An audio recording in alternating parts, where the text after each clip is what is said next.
Hi ಎಲ್ಲರಿಗೂ welcome back to my channel. ಇವತ್ತು ನಾನು ಬೋನ್ಲೆಸ್ ಚಿಕನ್ ಇಂದ ಚಿಕನ್ ಪಾಪ್ಕಾರ್ನ್ ಮಾಡೋದು ಹೇಗೆ ಅಂತ ಹೇಳ್ಕೊಡ್ತಾ ಇದ್ದೀನಿ. ಚಿಕನ್ ಪಾಪ್ಕಾರ್ನ್ ಮಾಡೋದಕ್ಕೆ 1 ಕಿಲೋ ಬೋನ್ಲೆಸ್ ಚಿಕನ್ ತಗೊಂಡಿದ್ದೀನಿ. ಇದಕ್ಕೆ 1 ಸ್ಪೂನ್ ಅಷ್ಟು pepper powder, 1 spoon red chilli powder, 1 spoon ಧನಿಯಾ ಪೌಡರ್, ಸ್ವಲ್ಪ ಉಪ್ಪು, 1 ಚಮಚ ಸೋಯಾ ಸಾಸ್, 2 ಚಮಚ ಚಿಲ್ಲಿ ಪೇಸ್ಟ್ ಹಾಗೂ ಅರ್ಧ ಹೋಳು ಲಿಂಬೆ ಹಣ್ಣನ್ನು ಹಾಕಿ ಅರ್ಧ ಕಪ್ ಅಷ್ಟು ಮೊಸರನ್ನು ಹಾಕಿಬಿಟ್ಟು ಚೆನ್ನಾಗಿ ಇದನ್ನು ಮಿಕ್ಸ್ ಮಾಡ್ಕೊಬೇಕು. ಇದಕ್ಕೆ 1 ಚಮಚದಷ್ಟು ಶುಂಠಿ ಬೆಳ್ಳುಳ್ಳಿ ಪೇಸ್ಟ್ ಅನ್ನು ಹಾಕಿ ಚೆನ್ನಾಗಿ ಮಿಕ್ಸ್ ಮಾಡಿಕೊಂಡು 2 ಗಂಟೆಗಳ ಕಾಲ ಇದನ್ನು ಹಾಗೆ ಇಡಬೇಕು. ನಂತರ 2 ಕಪ್ ಅಷ್ಟು ಮೈದಾ ಹಿಟ್ಟು, 1 ಕಪ್ ಅಷ್ಟು ಕಾರ್ನ್ಫ್ಲೋರ್, ರುಚಿಗೆ ತಕ್ಕಷ್ಟು ಉಪ್ಪು ಹಾಗೂ ಸ್ವಲ್ಪ ಖಾರದ ಪುಡಿಯನ್ನು ಹಾಕಿ ಚೆನ್ನಾಗಿ ಮಿಕ್ಸ್ ಮಾಡಿಕೊಂಡು ಇಟ್ಕೋಬೇಕು. ಒಂದು ಬೌಲ್ನಲ್ಲಿ 4 ಮೊಟ್ಟೆಗಳನ್ನು ಹಾಕಿ ಚೆನ್ನಾಗಿ ಬೀಟ್ ಮಾಡಿಕೊಂಡು ಇಟ್ಕೋಬೇಕು. ಈ ಚಿಕನ್ ಪಾಪ್ಕಾರ್ನ್ ತುಂಬಾ ಸುಲಭವಾಗಿ ಮಾಡ್ಕೋಬಹುದು. ಇದು ಮಕ್ಕಳಿಂದ ಹಿಡಿದು ದೊಡ್ಡ ತನಕ ತುಂಬಾ ಇಷ್ಟಪಟ್ಟು ತಿಂತಾರೆ. ನೀವು ಚಿಕನ್ ಇಂದ ತುಂಬಾನೇ ರೆಸಿಪಿಗಳನ್ನು ಮಾಡಿರ್ತೀರಾ, ಆದರೆ ಈ ತರ ಒಂದು ರೆಸಿಪಿಗಳನ್ನು ಮಾಡಿಕೊಡಿ. ಅದರ ಒಂದು ಟೇಸ್ಟ್ ಬೇರೆ ಇರುತ್ತೆ. ಮಕ್ಕಳಿಗಂತೂ ತುಂಬಾನೇ ಇಷ್ಟ ಆಗುತ್ತೆ. ಪದೇ ಪದೇ ಮಾಡಮ್ಮ ಅಂತ ಹೇಳ್ತಾರೆ. ತುಂಬಾನೇ ಟೇಸ್ಟಿಯಾದ ಕ್ರಂಚಿಯಾದ ಚಿಕನ್ ಪಾಪ್ಕಾರ್ನ್ ಮಾಡೋದು ಹೇಗೆ ಅಂತ ನೋಡೋಣ ಬನ್ನಿ.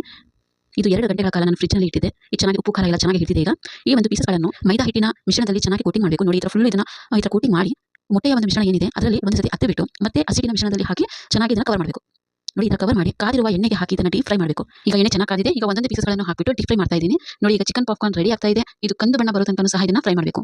ಇದು ಕ್ರಿಸ್ಪಿಯಾಗಿ ಕ್ರಂಚಿಯಾಗಿ ಒಳಗೆ ಜ್ಯೂಸಿ ಆಗಿರುವಂತಹ ಚಿಕನ್ ಪಾಪ್ಕಾರ್ನ್ ರೆಡಿ ಆಗಿದೆ. ಈ ವಿಡಿಯೋ ಇಷ್ಟ ಆಗಿದ್ದಲ್ಲಿ ಲೈಕ್ ಮಾಡಿ, ಶೇರ್ ಮಾಡಿ ಹಾಗೂ ಸಬ್ಸ್ಕ್ರೈಬ್ ಆಗಿ.